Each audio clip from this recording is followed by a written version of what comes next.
오늘 하나님의 말씀은 마가복음 14장 27절에서 31절까지 말씀입니다.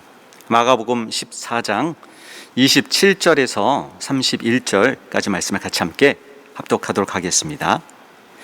시작. 예수께서 제자들에게 이르시되 너희가 다 나를 버리리라. 이는 기록된 바 내가 목자를 치리니 양들이 흩어지리라 하였느니라. 그러나 내가 살아난 후에 너희보다 먼저 갈릴리로 가리라. 베드로가 여짜오되 다 버릴지라도 나는 그렇지 않겠나이다. 예수께서 가라사대 내가 진실로 네게 이르노니 오늘 이 밤 닭이 2번 울기 전에 네가 3번 나를 부인하리라. 베드로가 힘있게 말하되 내가 주와 함께 죽을지언정 주를 부인하지 않겠나이다 하고 모든 제자도 이와 같이 말하니라. 아멘. 하나님 아버지, 오늘 귀한 성일에 우리 하나님 주시는 말씀을 얻길 원합니다. 종을 도와주셔서 우리 하나님의 능력으로 하나님의 것을 선포하게 하시고 우리 교회 모두가 하나님의 성령에 주시는 감동을 힘입어 주의 주시는 것, 귀한 말씀, 영생의 말씀 받게 하여 주시옵소서. 예수 이름으로 기도드리옵나이다. 아멘. 예수의 말씀을 들으라. 오늘 하나님의 말씀의 요약을 다 같이 시작. 하나님은 유일하신 아버지시다. 그가 하늘 안에도 우주 안에도 모두 영과 물질을 창조하셨고 그것들 위에 계신 이로서 유일하신 하나님이시다. 그러므로 하나님이시라도 하신 말씀을 변치 않고 다 이루시니 절대 불변의 신이시다. 하나님의 말씀은 천지 만물에게 억압이 아니요 약속이니 넉넉히 주려 하심이다. 하나님이 변하실까? 자기의 약속을 시건하실까? 의심하는 것은 곧 사단적이니 사단의 속성은 하나님을 의심하는 것이다. 우리 하나님이 우리 안에 계시고 우리가 그 안에 있으면 우리도 그와 같이 영원하고 온전할 것이다. 예수 그리스도를 그가 보내신 하나님의 아들로 안다면 그가 사귐이 있고 우리의 믿음은 불변하는 것이다. 그리하면 하나님도 신뢰하시고 함께 하신다.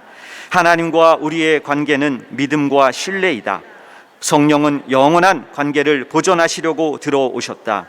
인간은 하룻밤 사이에도 수없이 변하고 변하여 하나님과의 관계가 시험에 들고 있다. 우리가 받은 능력이란 믿음과 신뢰의 증거이다. 사람이 맹세하는 것은 속이는 것이니 어떤 맹세도 신뢰할 수가 없습니다. 하나님을 믿으라. 영원히 믿어야 한다. 하나님을 실망시키지 않으려면 사람의 신념보다 신령과 진리로 섬겨야 한다. 성령으로만 그리할 수 있다. 성령으로 거듭나기 전에는 아무 육체라도 신뢰할 수가 없으니 철저히 회개하고 성령의 능력받아 신앙생활하자. 아멘. 하나님은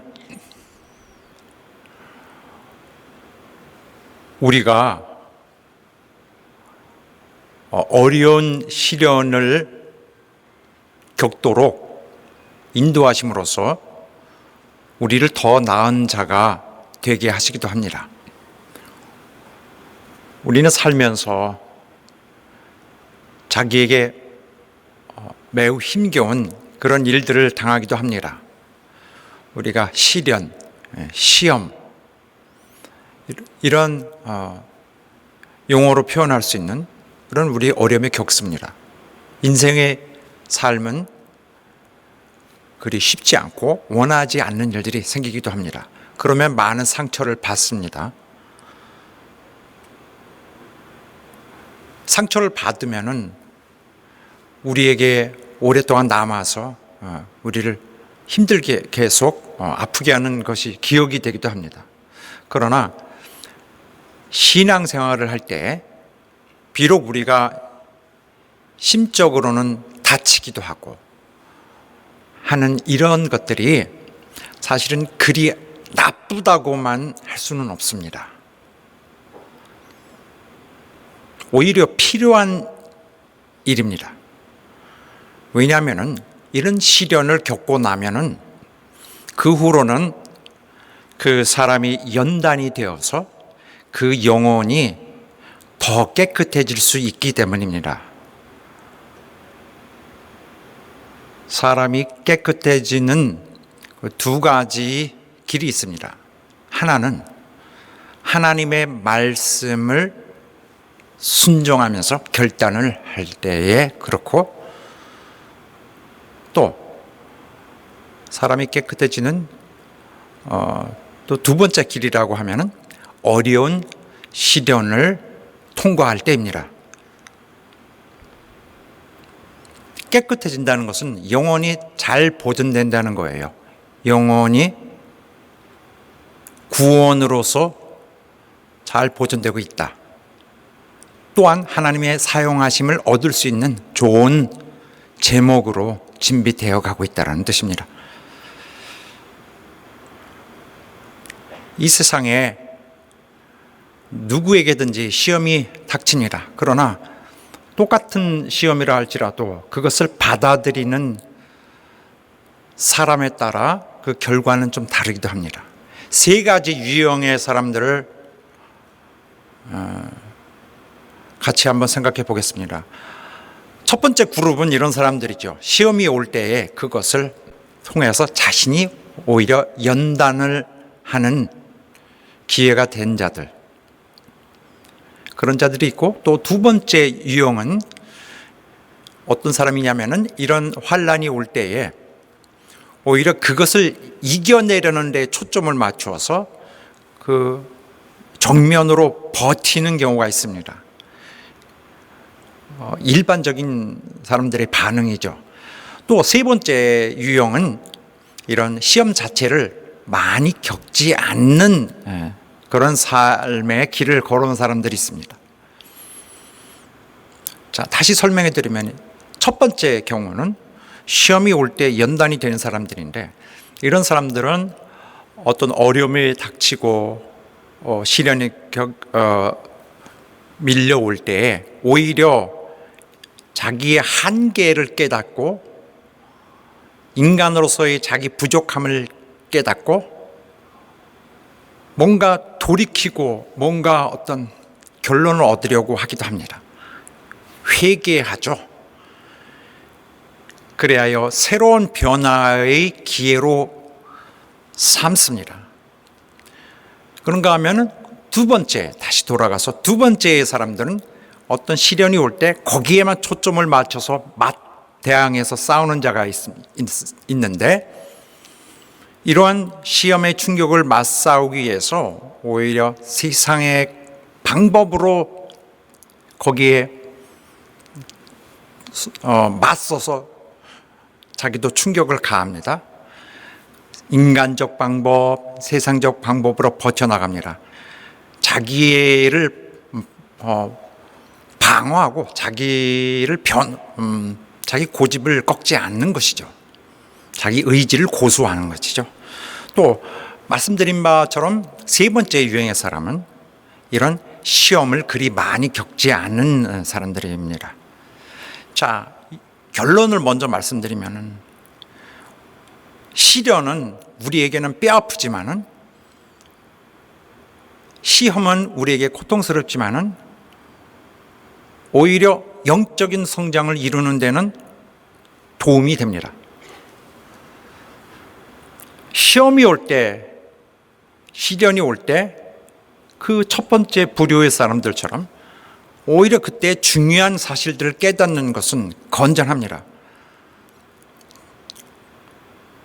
내가 그렇게까지밖에 할 수 없었나? 여기까지 오니까 나는 아무것도 할 수 없구나. 나는 너무나 무력한 자구나 하는 사실만 깨달아도 상당히 수확이 있는 것입니다. 또 이렇게 깨달은 사람은 동시에 하나님의 도움이 없이는 안 되겠구나 하는 것을 함께 깨닫습니다. 바로 이 깨달음은, 하나님의 도움에 대한 절실함에 대한 깨달음은 보다 근본적인 인생의 문제를 깨닫고 있는 것입니다. 그런 깨달음을 통해서 하나님의 구원하시는 인도를 잘 따라갈 수 있고, 또 하나님으로부터 쓰임을 받게 되는 그런 또 은혜를 받을 수 있습니다. 연단이 되고 한 수준으로 높아지는 사람이 되는 것입니다. 높아진다는 것은 깨끗해지는 것을 말합니다. 그러나 두 번째 경우, 또 다시 돌아가서 두 번째 경우의 사람은 이런 시련이 올 때 회개하고 더 근본적인 것을 깨닫기보다는 자기 주장을 고집합니다. 이겨내려고 하죠. 남들이 나를 공격하고 있구나. 이럴 때 정신 차려서 굴복해서는 안 되고 내 것을 포기하지 말고 싸워야 한다. 무슨 수를 써서라도 여기 상대하고 있는 그 사람이나 또는 내게 벌어진 이 악몽 같은 상황에 대항하여 밀어붙여서 굴복시켜야 된다. 이런 자세로 자기를 준비합니다. 이 사람에게는 그런 닥쳐진 상황을 통하여 영적인 문제를, 영적인 실상을 판단하지 않게 됨으로써 어쩌면은 자기에게 기회가 되는 것을 놓쳐버릴 수도 있습니다. 왜냐하면 그 시련은, 그 시험은 하나님께서 이 사람을 위해서 주시는 경고일 수도 있기 때문입니다. 하나님이 이 사람을 연단을 시켜야겠다, 단련을 시켜야겠다는 뜻으로, 또 책망을 줘야 되겠다는 뜻으로 주시게 된다면은 오히려 그것은 당연히 받아야 될 기회인데, 이것을 육신적 방법으로 그냥 정면으로 밀어붙이고 한다면은 하나님이 이 사람을 고치고자 하는 기회는 무산이 되고 말죠. 결과는 어떻게 되나요? 영혼이 더 깨끗해지고 하나님이 원하는 모양으로 바꿀 수 있는 기회였는데 영혼이 더 혼탁해지고 더 때가 묻는 자로 되고 마는 것입니다. 정면으로 그저 이 눈에 보이는 문제만 다루고 있다면 다루기 위해서 사람이 성질이 나옵니다. 옛 모습이 되살아나오죠. 예수 믿을 때 버렸어야 될 옛사람도 다시 데리고 나오는 모습과 같습니다. 이러한 패턴으로 살게 된다면 어느 날, 결정적인 날, 나중에 너무 결정적인 날, 다시 돌아갈 수도 없는, 후회하기엔 너무 늦은 그날에는 자기가 하나님과 너무 먼 거리에 있다는 것을 발견하며 소스라치게 놀랄지도 모릅니다. 이 사람은 자기를 변화시키는 하나님의 능력이 전혀 역사할 수 없었구나 하는 자신의 상태를 발견할 수도 있습니다. 또 하나님의, 자기를 변화시키려는 하나님의 뜻이 거절당해 왔구나 하는 사실을 알게 될 것입니다.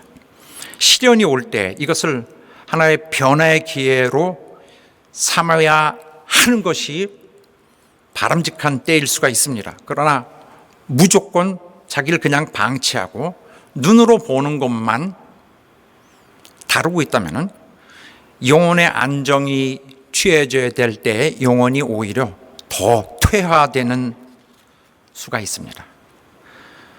퇴화된다는 것은 하나님과 거리가 멀어지는 것이죠.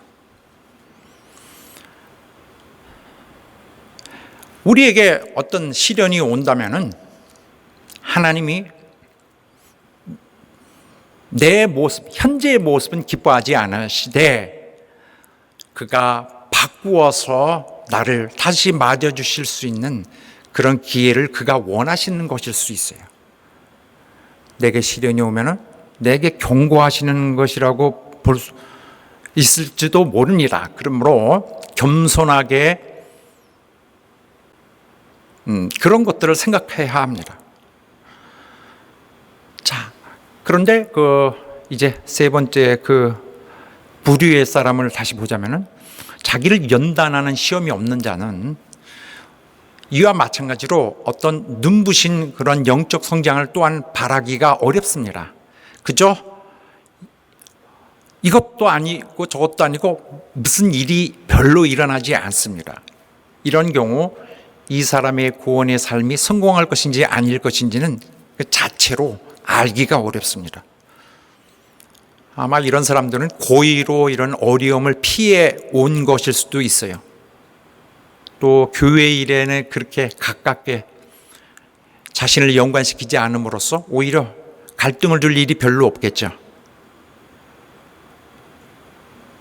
그러나 이제 어려움이 닥치게 되면은 이런 사람에게 느껴지게 되는 그 충격은 큽니다. 시련이 오면은 자기 연약한 면이 그대로 드러나죠. 작은 충격에도 부러지거나 꺾어집니다. 신앙을 버릴 수 있는 그러한 상처가 되기도 합니다. 이런 자에게는 하나님이 변화를 주시려는 노력을 하시기 힘듭니다. 하나님이 행하시는 노력도 효과적이지 않습니다. 그저 이 사람은 특별히 나쁘다고도 할 수 없지만은 그저 구원의 변두리에서 이 사람의 미래는 알 수 없는, 상황을 파악하기 알 수 없는 그런 상황에서 계속 지내게 되죠. 구원의 지경의 끄트머리에서 있는 것이죠. 우리에게 시련이 오고 시험이 올 때는 어차피 올 것은 맞아야 할 것입니다. 그러나 그때 하나님을 의지하고 또 하나님께 회개하는 기회로 삼는 것이 좋습니다. 그렇게 하여 돌이킨 자는 연단을 잘 이루는 자가 됩니다. 당장 이런 사람에게 오는 현상은 영원히 깨끗해지는 것이에요. 그리하므로 하나님이 보시기에 합당하고 훌륭한 모습이 됩니다. 하나님은 이러한 자를 사용하려고 하셨을 겁니다. 신앙생활 자체가 우리의 모습을 전면적으로 바꾸는 것입니다. 총체적 변화를 갖는 것이 예수 믿는 것이에요. 눈에 띄게 달라지는 점은 이것인데, 육신으로 살던 자가 육신의 성질을 버리고 이제는 그런 방식으로 살지 않는다 하는 것이죠. 신앙은 자기 뜻대로 살던 모습을 버리고 하나님의 뜻에 맞도록 사는 자, 하나님의 뜻에 의지하는 삶을 사는 형태로 자기 삶의 패턴을 바꾸는 것입니다. 사람의 뜻은 하나님 뜻과 동시에 존재하기가 어려워요. 본시 두 성질이 반대의 성질이기 때문에 그렇습니다. 자연적인 상태에서 하나님과 인간이 조화가 안 됩니다. 더 좀 구체적으로 인간의 육신에 지배되어 있는 그런 생각, 육정과 영이신 하나님과는 원래 원수입니다.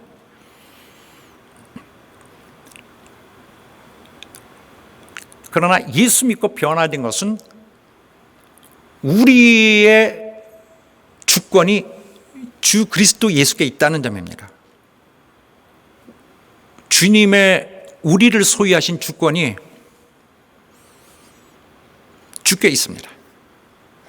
구원으로 인해서 가장 처음 나타난 천체적인 제일 중요한 골자예요. 인간은 자신의 뜻대로 살면 멸망합니다. 반드시. 그렇기 때문에 주님이 십자가에서 죽으시고 피로 우리를 사심으로써 우리 주님이 되어 주셨어요.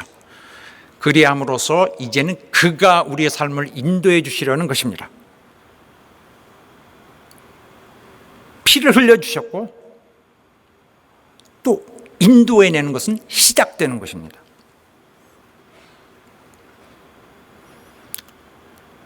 시작된다는 것은 그가 우리를 변화시키기 시작한다는 것인데요.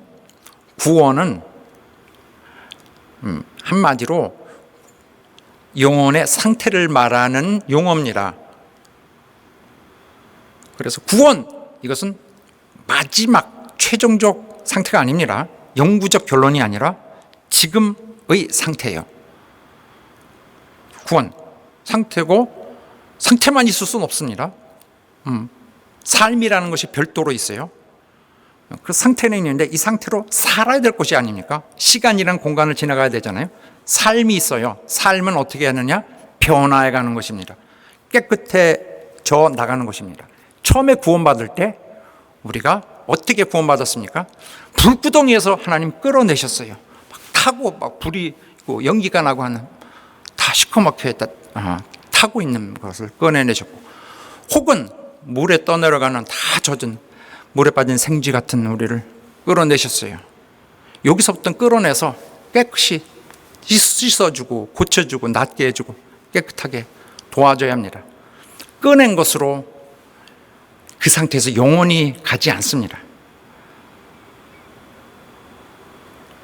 이제 주님이 우리의 주권을 가지신 것은 원래 이런 처음에 꺼냈을 때처럼 정말 볼품없는, 아무 능력도 없고 그냥 법적인 변화만 있을 뿐 지옥에 갈 그 자 그대로, 그런 환경 그대로 갖고 있는 자를 갖고서 영생의 길로 걸어가게 해 주시는 일을 해야 되기 때문입니다. 그래서 우리가 예수께 속하는 것은 예수 믿고 그를 영접할 때 순간에 그때 구원의 상태에 이르게 됩니다. 그때부터 우리가 해야 될 일은 우리 육신의 생각을 버리는 거예요. 육신에 속한 감정, 육신에 속한 모든 체제를 경계해가고 제어해 나가야 됩니다. 한마디로 말하면 그때부터 우리 내적 사람을 깨끗하게 보존하는 것입니다. 그래서 신앙생활이란 사람이 이제부터는 자기 뜻대로 살지 않고 하나님 뜻대로 사는 것을 말합니다. 신앙생활은 세상 사람들의 개념에는 말도 안 되는 거예요. 완전히 바꾸는 거죠. 어떤 생존 법칙 자체를 근본적으로 바꾸는 거예요. 날 위해 이제는 살지 않는 거죠. 심각한 변화입니다. 정말 엄청난 그 진로 수정이 이루어지는 것입니다. 평생 이쪽으로 달던 사람을 이제는 이쪽으로 달려야 돼요. 자, 한번 같이 읽어봅시다. 어떤 엄청난 변화가 있는가? 저가 시작. 저가 모든 사람을 대신하여 죽으심은 산자들로 하여금 다시는 저의 자신을 위하여 살지 않고 오직 저희를 대신하여 죽었다가 다시 사신 자를 위하여 살게 하려 함이니라. 이제부터는 세상에서 자기를 어떻게 보존해 보려고, 자기를 구원해 보려고 연연해 하지 말라는 것입니다. 그가 나를 살리십니다.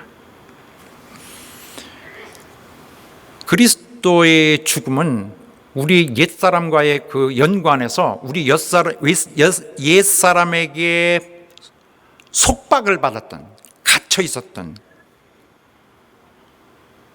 옥에 갇힌 것처럼 imprisonment, 갇혀 있었던 것에서 끊어주셨어요. 그래서 육신으로 인한 법적 책임에서 끊어주셨어요. 우리는 새 출발할 수 있습니다. 전에는 이 육신이 전부인 것을처럼 생각했지만은 예수 믿을 때 그렇지 않다는 걸 알게 됐어요. 참 나는 이 내적 사람이었고 이제는 육신에 의해서 내 운명이 결정되어야 했던 그 현실을 이제는 노출시키고 박차고 끊고 새로 출발할 수 있도록 주께서 도와주시는 것입니다. 이제는 회개하는 자세를 갖고 살아야 하고 이제는 항상 자기 생각보다는 하나님의 생각대로, 내 능력보다는 하나님이 나를 인도해 주시는 능력을 의지해서 살아야 할 것입니다. 성령의 법칙, 하나님의 법칙, 살리는 영이 인도하는 영적 법칙에 순응하면서 살아야 합니다. 왜 이렇게 하느냐? 다 일단 죄를 범치 않기 위해서 합니다. 자기가 죄에 빠지는 것을 막는 것입니다. 어떤 사람은 이렇게 물을 수가 있어요. 굳이 예수 믿는다고 그렇게 요란을 떨지 않아도 되지 않느냐? 뭐 교회 다니고 출석 열심히 하고 그냥 꾸준히 하고 또 믿음 있으면 되지 않겠느냐? 뭘 이렇게 복잡하게 합니까? 라고 의문을 가질 수 있어요. 즉 이제 이런 질문을 한 사람은 그저 어느 정도 해도 되지 않느냐? 이렇게 질문을 하면은 답하기가 어려워요. 그냥 그런 것 같아요. 맞습니다. 당신 생각이 맞을 수도 있죠. 어느 정도는 그냥 그렇게 해도 될지도 모릅니다. 물론 이 땅에서 100% 하나님의 방식으로 살기가 어렵겠죠. 세상에서 이미 몸을 담고 살고 있으니까. 그러나 나는 이렇게 여러분께 말씀드립니다. 우리 예수 처음 믿는 시간부터는 우리가 근본적으로 다른 존재가 되었어요. 자기 존재에게 맞게 살아야 합니다. 모든 것이 근본적으로 달라진 것입니다. 두드러지게 달라진 것은 하나님의 뜻에 순종하는 자가 된 것이에요. 우리의 삶은 하나님의 뜻에 순종하는 가장 최우선 원칙이 우리를 지배하고 인도합니다. 하나님께서 우리를 구원하신 것은 그리함으로써 우리가 옛날에 하나님께 범죄하여 살던 옛 삶의 체제를 버리도록 하려는 것입니다. 이전 삶의 형태에서 빠져나오도록 하신 것입니다. 빠져나오도록 권리를 준 거예요. 그러면 오늘부터 내가 삶을 시작해야 되겠다. 그러면 어떻게 시작해요? How? 어떻게 하느냐? 이 삶에서 나오는 것입니다. 그리하여 옛 삶의 옛날 나를 구속하고 정말 멸망의 길로 끌고 가려고 했던 모든 것에서 손을 떼고 나오는 것입니다. 그래서 그리스도인의 삶은 이렇게 어떤 때는 이렇게 단도직입적으로 분명하게 정의되기도 합니다. 이렇게 음부의 권세가 이기지 못하는 목적을 위해 우리 교회가 있는 것입니다. 또 주님이 원하시는 것도 우리가 악에 빠지지 않는 거죠. 악한 자의 꾀임에 넘어가지 않는 것. 이제 충분히 속았으니 다시 속지 말자. 속지 않게 하여 주옵소서. 또 다만 악에서 구하옵소서. 나라와 권세와 영광의 주님께 있사옵나이다. 구원은 하나님 없이 살면서 범죄하고 살던 옛 성질을 그대로 유지하지 않고 끊고 버리게 하는 데 있습니다.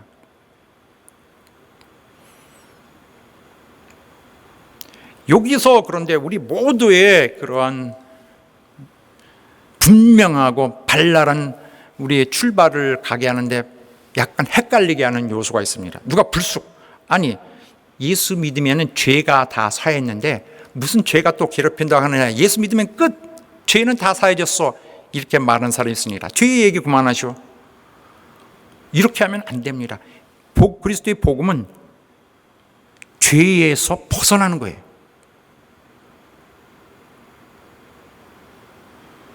죄가 가해진 폭격으로 부서진 거에서 살아나오는 거예요. 그리스도의 죽음은 거기서 우리를 살리려는 거예요. 그런데 죄 상관이 없다 하면은 맞는 것 같기도 하지만은 그리스도의 복음과 완전히 반대되는 것입니다. 예수님을 계속 죽음에 몰아넣는 거죠. 십자가에 또 올리고 또 올리고. 그렇게 하면 안 되죠. 그렇게 죄를 져도 괜찮다. 이거는 도덕 폐기론이라고 하는데 초대교회부터 계속 심각한 이단으로 계속 있어 왔습니다. 절대 여기서 그런가 하고 마음 움직이지 말고 이러한 기초로 신앙이 되었으면 그 신앙은 완전 난리에 났습니다. 절대 안 됩니다. 기본은 우리가 죄에서 떠나는 거예요. 마귀에게 틈을 주지 않는 것이 우리의 할 일입니다. 그러나 우리가 반드시 죄를 짓지 않는다는 건 아닙니다. 그러나 내게 회개는 늘 준비되어 있어서 여전히 우리를 보호하시는 주님의 보호하심으로 계속 보존될 수 있습니다. 하지만 변화는 절대적으로 필요합니다. 우리의 생활 방식, 사고 방식, 성품, 스타일 모든 면에서 한번 크게 마음의 상처를 입고 바꾸던가 또 여러 번의 조금 작은 사건들이 연이어서 경험하게 되어서 바꾸던가 일단은 하나님의 생각에 내가 맞춰 줘야 됩니다. 그렇게 돼야 최후의 구원을 천국에 이르는 날을 위해 가는 길에 죄의 유혹들을 막을 수 있어요. 놀라운 것은 우리 중에 많은 사람들이 자기도 모르게 하나님을 팔아요. 또 배반하고 버립니다. 물론 대놓고 나는 하나님 싫다 이렇게 안 하죠. 그런데 지나고 보면은 그런 행위들, 그런 말들이 주님을 팔고 버린 경우가 많이 있습니다. 이런 것들을 애초에 막을 수 있는 그런 건전하고 깨끗한 영혼이 되어야 됩니다. 분별이 되어 깨끗하면은 이런 영혼은 교회를 또 행복하게 합니다. 평소에 회개하는 자세가 되어 있었고 또 시험에 잘 들지 않고 이 사람에게는 하나님의 구원하신 능력이 그를 잘 도와주고 있습니다. 시련을 통해서 충격을 통해서 변화되는 기회를 오히려 가져야 돼요. 그러나 자기가 어떤 사람이 아무리 개인적으로 훌륭하다 할지라도 또 자기가 무슨 이루어놓은 성취가 많다 할지라도 옛 사람을 데리고 있으면 범죄하기, 주님을 하나님과 원수가 되는 옛 성질을 그대로 가지고 있다면 그리고 단절하지 않고 있다면 죄에 대해서 방어할 수 없습니다. 원래 능력이 없는 자가 하나님이 원수된 거를 끌어안고 산다고 생각해 보십시오. 도저히 당할 수 없습니다. 이 사람은 영혼이 깨끗하지 않은 것입니다. 그래서 일단 성질이 악합니다. 공격적이고 계속 악을 행합니다. 사람들 모르게도 계속 자기를 가리우면서 악을 행하기도 합니다. 자, 사랑하는 여러분, 믿는 자는 깨져야 돼요. 연단을 받으면 받을수록 좋은 영적 존재로 다 변모할 수 있습니다. 예수 처음 믿을 때 이 사람이 세상에서 어떻게 살았느냐에 따라서 결과는 매우 달라질 수 있어요. 세상에서 편안하게 살던 사람과 세상에서 많은 버리움을 받고 배신을 당하고 쓴맛을 본 자가 예수 믿을 때 그가 주님을 받아들이는 자세는 엄청 다릅니다. 세상을 살면서 정말 그 더러운 모습 다 보고 정말 그 불합리하고 이러한 정말 말도 안 되는 너무 부정하고 또 억울하게 하고 속상하게 하고 이런 것들을 또 상처를 받고 이런 일들이 많은 자는 예수를 믿을 때 많은 것을 발견해요. 그렇구나. 나 세상의 미련을 갖지 말아야겠다. 더 확실해지죠. 세상을 경계할 수 있는 자가 돼요. 이 사람에게는 천국에 가서 살고 싶은 이런 행복감이, 소망이 진짜로 거기에 새겨지게 되죠. 이런 자는 주님을 함부로 배반하려고 하는 그런 힘이 작동하지 않습니다.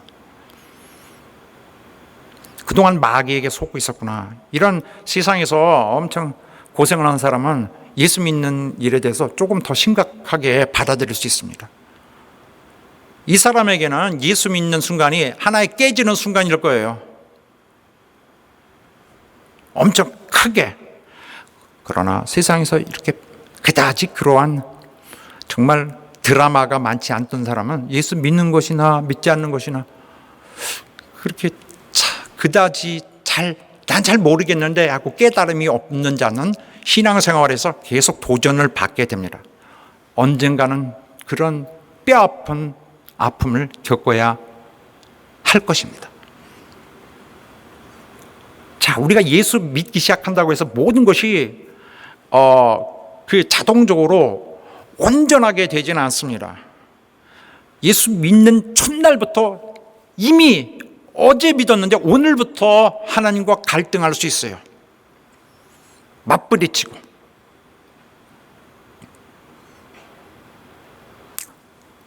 사람은 자신을 신뢰할 수 없어요. 얼마나 자신이 연약하고 치사하고 더럽고 야비하고 얼마나 거짓스럽고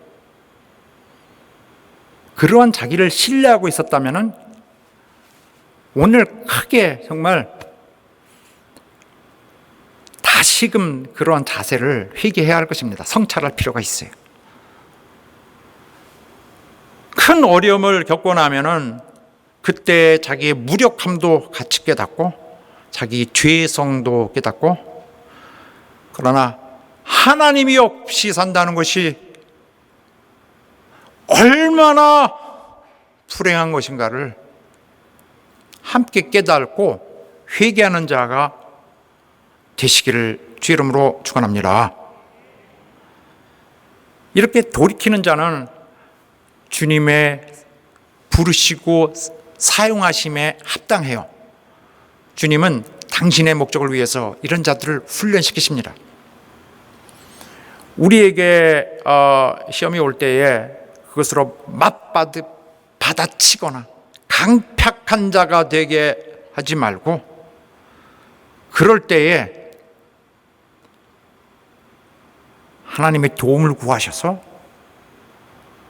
하나님을 깨닫고 자기를 변화시키고 이제는 하나님의 자기가 변화된 이후에는 하나님의 능력이 거기 있어서 똑같은 큰 충격이 올 때도 넉넉히 견딜 수 있는 자가 되시기 바랍니다. 하나님이 당신에게 힘을 주어서 견디게 하시고 능히 이기게 하실 수 있습니다. 악에 빠지지 않는 자, 시련이 올 때 화를 내기보다는 오히려 하나님을 만나는 여러분, 자기 영혼이 깨끗해지는 기회를 만드는 여러분 되시기를 예수 이름으로 축원합니다. 할렐루야. 오늘 본문의 말씀 보겠습니다. 예수님이 제자들과 함께 마지막 유월절을 같이 보내셨습니다. 유월절을 완성하심으로써 사실상 폐하하시고 그 유월절을 새로운 주님의 그런 언약을 맺는 또 언약을 기념하는 기념의 자리로 바꾸셨어요. 최초의 성찬을 동시에 하신 것입니다. 그리고는 제자들과 함께 다락방에서 나와서 옮겨가셨어요. 겟세마네 동산을 향해서 감난산으로 올라갑니다. 올라가는 동안에 제자들에게 매우 충격적인 말씀을 하셨어요. 제자들이 깜짝 놀랐습니다. 무슨 말씀을 하셨느냐? 제자들이 그를 버리리라. 다 버리라. 11 제자들이 이제 예수께서 겟세마네 동산에서 체포당하실 때 그를 버리고 다 도망가죠. 이걸 미리 말씀하신 거예요. 예수님은 그래서 제자들이 넘어지고 그를 충성하지 않고 버리고 가리라 하는 걸 예언하시는 건데, 이 상황은 정말 가슴 아픈 것이 그냥 개인들이 죄를 짓는 정도가 아니라 죽게 된 상황에 빠진 주님을 오히려 거절하고 도망간 경우가 되죠. 그가 가장 필요할 때 오히려 배척한 것이죠. 그들은 상황이 어떠냐? 예수님과 연관이 되어 있다는 것 때문에 그들은 그거를 두려워했습니다. 주님과 연관이 되어 있다는 것이 자기에게 피해가 오는 것으로 알고 두려워했어요. 너무 철저하게 주님을 버렸죠. 그런데 당시 주님이 말씀하셨을 때는 말이 안 되는 소리였어요. 제자들이 주님 왜 저렇게 말씀하시지? 정말 말도 안 돼. 우리 11명이 동시에 다 배신한다고요? 말도 안 돼. 정말 말이 안 되는 거죠. 그런데 주님이 여기서 말씀하실 때 너희가 나 다 버리리라. 이것은 성경에 이미 예언되어 있느니라. 목자가 치리니 그 양떼가 목자를 치리니 양떼가 다 흩어지리라고 얘기한 바 있다. 이 부분을 사실 살펴봐야 되는데, 여기 보면은 여기 스가랴에서 나온 예언의 말씀을 주님이 빌려서 쓰셨어요. 그러면서 이것이 나에 대해서, 우리에 대해서 얘기한 것이다. 그 스가랴 보면은 이제 무슨 얘기냐면은 하나님이 목자에게, 그런데 여느 목자가 아닌 내 짝된 자, 내 파트너죠. 나랑 가까운 자, 내 목자, 내 짝된 자에게 칼을 들어 치라. 가라, 일어나서 저를 치라 했습니다. 이게 짝된 자가 누구일까요? 하나님에게 짝된 정도로 엄청나게 하나님과 동등한 그런 자가 누구일까요?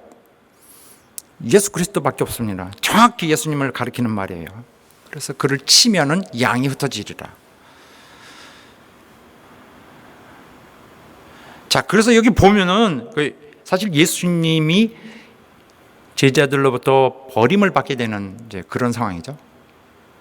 여기 보면은 더 좀 자세한 내용이 나옵니다. 스가랴에 나오는 말씀인데 1절부터 쭉 이제 나와요. 근데 1절, 2절 정도는 13장 1절, 2절 보면은 전체 이 말씀의 취지가 나옵니다. 취지, 하나님의 목적이 뭐냐? 하나님의 목적은 죄를 씻기 위해서 이런 걸 하시는 거예요. 죄를 씻으려고 한다. 그날에 죄와 더러움을 씻는 셈이 다윗의 족속과 예루살렘 거민을 위하여 열리리라. 만군의 여호와가 말하노라. 그날에 내가 우상의 이름을 이 땅에서 끊어서 기억도 되지 못하게 할 것이며 거짓 선지자와 더러운 사기를 떠나게 할 것이라. 주님의 목적은 원수를 몰아내고 깨끗하게 씻을 것이다.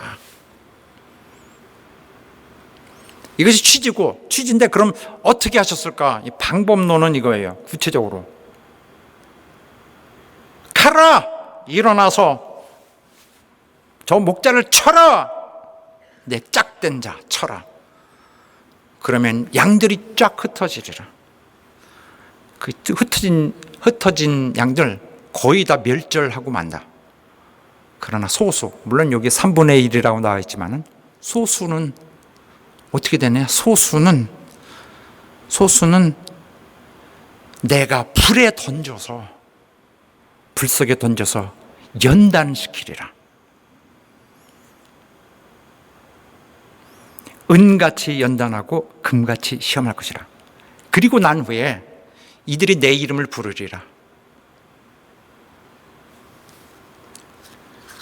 그러면은 나는 말하기를 이는 내 백성이라 할 것이다. 이게 구체적 사항이에요. 하나님의 구원의 계획 깨끗하게 한다. 예루살렘을 살려야겠다. 목자를 쳐라. 양들이 쫙 흩어져. 다 버려. 그 중에는 소수를 불 속에 넣어서 금처럼 은처럼 그를 연단시켜서 정금처럼 만들어낸다는 말씀입니다. 이 말씀은 오직 연단된 자가, 연단되어 나타난 자, 금과 은같이 변화된 자가 신자다. 그런 자는 하나님이 인식하시고 눈에 보이기 시작한다. 그들도 자기들 눈으로 하나님을 보기 시작한다. 비로소 하나님이 보인다. 는 그런 말씀이지 않습니까? 어쨌든 주님의 그 예언대로 제자들은 예수님 팔고 버리고 부인하고 다 합니다. 그래서 이것은 그들이 평생을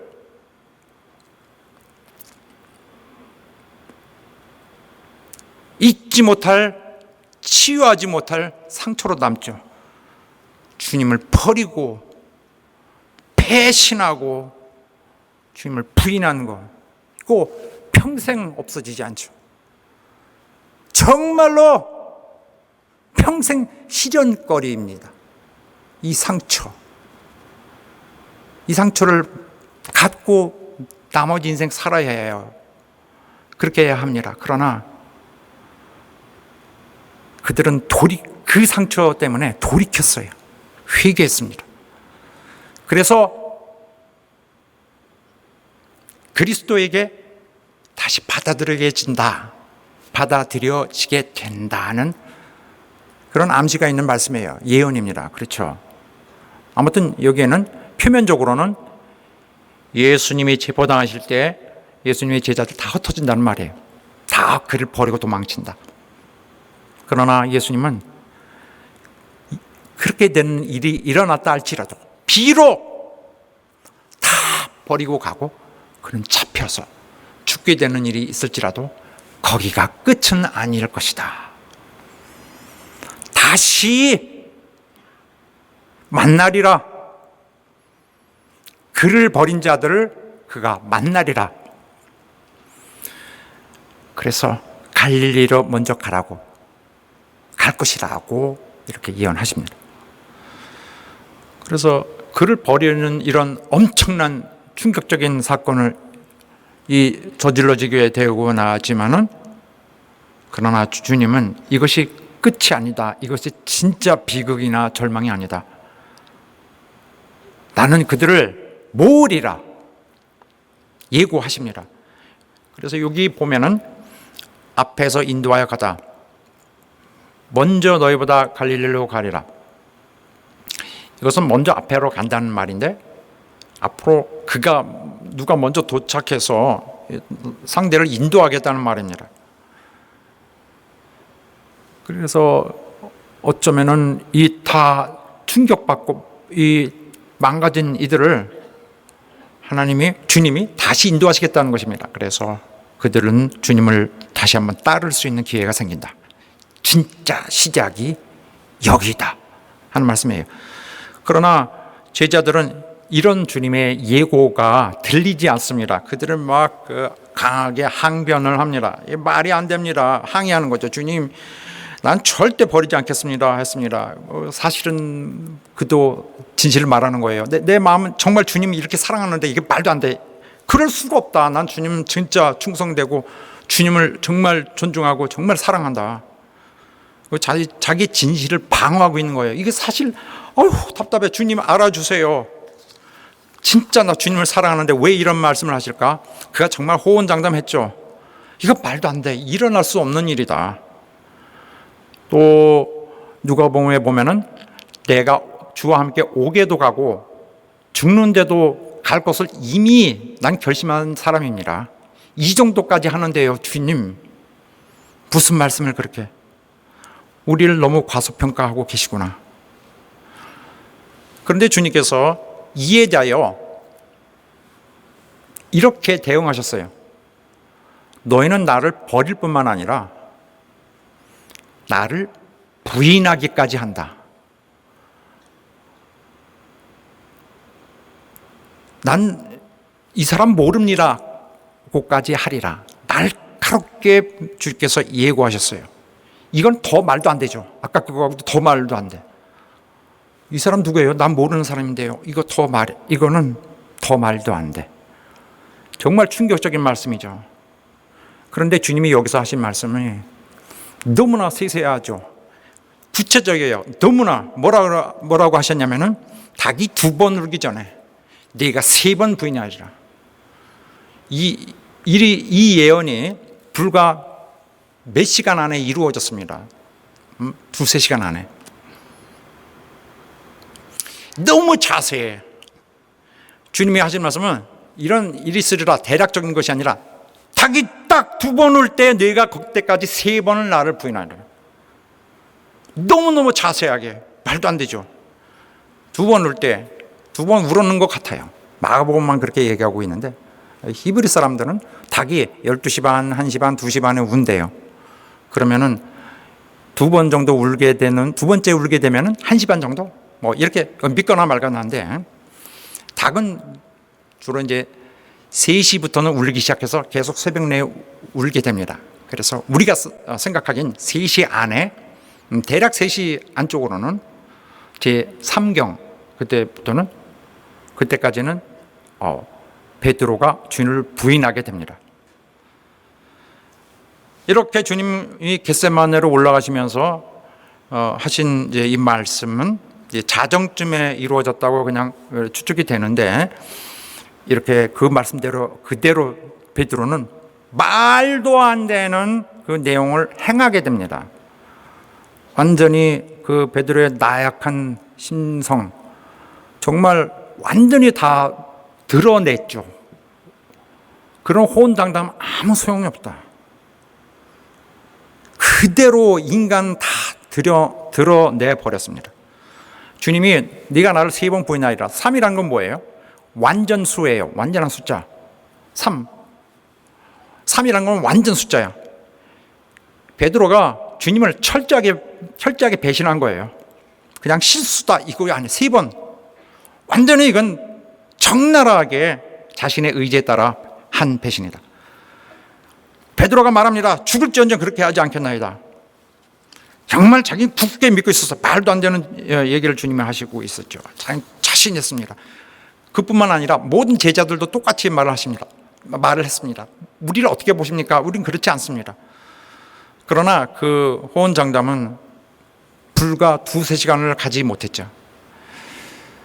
그들은 자신이 연약하다는 사실을 아직 인정하고 아직 깨닫지 못하고 있나 봅니다. 사단의 힘도 모르고 있었나 봅니다. 사단은 모든 제자들을 한 번에 다 점령해 버릴 수 있어요. 요한복음에 보면은 너희가 지금은 날 따라오지 못하지만은 나중엔 따라오리라. 그러니까 왜 못 따라와요? 우리 갈 수 있습니다. 주님 따라가겠습니다. 목숨을 버리더라도 따라가겠습니다. 이때 주님이 말씀하시기를 네가 나를 따라오겠느냐? 아니다. 너는 나를 부인할 것이다. 우리가 이것을 기억해야 합니다. 우리는 어떤 인간도 주님을 따라갈 수 없다는 걸 알아야 합니다. 자기가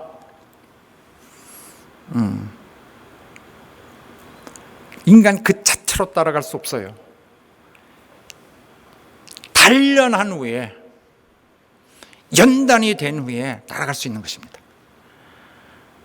왜 그러느냐? 사람은 이 육신이 워낙 우리의 내적 사람을 지배하고 움직여왔던 것이라 그렇습니다. 그래서 내 자신이 육신에 속하여 살았었습니다. 내가 하고 싶은 걸 못하게 해요. 육신은. 또 하지 말아야 될 것은 하게 하고, 내게 악이 함께 있고 죄가 함께 있어요. 아, 큰일 났다. 이거 나는 무슨 존재냐? 나를 죽이려는 이것을 이 속박에서 누가 구원하랴? 육신이 내게 붙어 있다. 이거 말 안 듣는 폭탄, 시간을 알 수 없는 시한 폭탄, 뭐 마음대로 거기 수식을 붙일 수 있는데 어려운 것이 인간입니다. 자, 누가복음에 보면은 제자들 가운데 누가 크냐고 싸움 났어요. 주께서 그걸 보시고는 그 상황을 보시고, 저들의 상황을 보시고, 시몬아 보라, 사단이 널 밀가부르듯 하려고 너희를 충고했다. 사단이 달라고 했습니다. 허락을 구하는 것입니다. 하나님한테. 그럼 하나님은 알았어 그러면은 흔드는 것입니다. 시몬아 베드로가 아닌 옛사람으로 살 때의 이름 시몬아, 너 아느냐? 사단이 널 달라고 하더라. 달라고 하면 사단이 흔들죠. 밀가부로 타려고. 그래서 이런 나부레기들 다 버리고 하려고 거기에 막 흔들리고 막 흔들 때 버틸 자가 없을 것입니다. 믿음이 뭐 있어? 믿음이 있냐? 하고 흔들 것입니다. 이러한 흔듦이 제자들 다 흔들어 버렸습니다. 주님을 다 버렸습니다. 아주 그냥 순간에 다 그들을 마음을 빼앗았어요. 그러나 주님이 여기서 저들에게 더하여 남기신 말씀이 있는데, 그러나 나는 너를 위해서 기도했다. 믿음이 떨어지지 않게 기도했다. 그러니 네가 이제 돌이키고 나면은 네 형제들을 다 굳게 하라. 앞에 있는 너희를 밀가부로 타려고 할 때는 너희를 복수해요. 모든 제자들을 다 흔든다. 여기서는 너 베드로, 네가 이렇게 해서 연단되고 회복되고 나면은 이 다른 형제들 다 돌봐주라. 돌이키도록 하라. 그래서 예수님을 부인한 실수에서 그 상처를 가지고 회개한 후에 그는 일어나서 회개하고 다른 제자들을 되돌리려고 할 것입니다. 아무튼 그렇게 하여서 주의 교회를 처음으로 인도해 갈 수 있도록 그를 연단을 하셨어요. 베드로를 불쌍히 여기신 것입니다. 오순절 이후에는 이 제자들이 다 완전히 다른 인격으로 바뀌었어요. 훌륭한 사역자들이 됐습니다.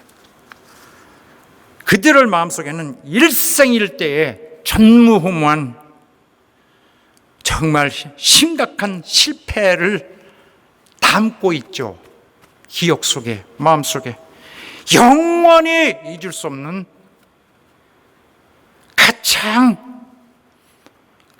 무거운 죄를 범했습니다. 그런 자는 벌써 거기서 연단이 되어 빠져나와야 합니다. 하나님은 절대 제사장 사용하실 때, 또 이 세상의 구원을 임하게 하실 때 절대 그거 그냥 허용하지 않습니다. 그날을 누가 감히 맞을 수 있느냐? 심판의 날 안 된다. 금처럼 연단되어야 된다. 또 은처럼 깨끗하게 되어야 된다. 패백하는 것처럼 잿물을 뿌려야 한다. 말라기서 말씀. 또 우리가 여러 가지 시험을 받았기 때문에 근심하게 되지만은 오히려 보니까 기뻐하고 있는데, 그렇구나, 너의 믿음의 이런 시련이 정말 아무쪼록 금보다 더 나아지길 원한다. 정금보다 더 훌륭하게. 금은 없어질 것이지만은 너의 깨끗하게 된 이 연단의 결실은 주님 나타나실 때까지 절대 없어지지 않을 것이다. 너에게 칭찬과 존귀와 영광이 있으리라. 욥에 보면은 이렇게 우리의 모든 인간을 대변하는 말이 나옵니다. 나의 가는 길을 그가 아신다. 그는 나의 갈 길을 다 알고 계시다. 그러나 내게도 필요한 것이 있으니 그가 기다리는 것일 것인데, 나는 나를 단련한 후에 그의 앞에 나타날 것이다.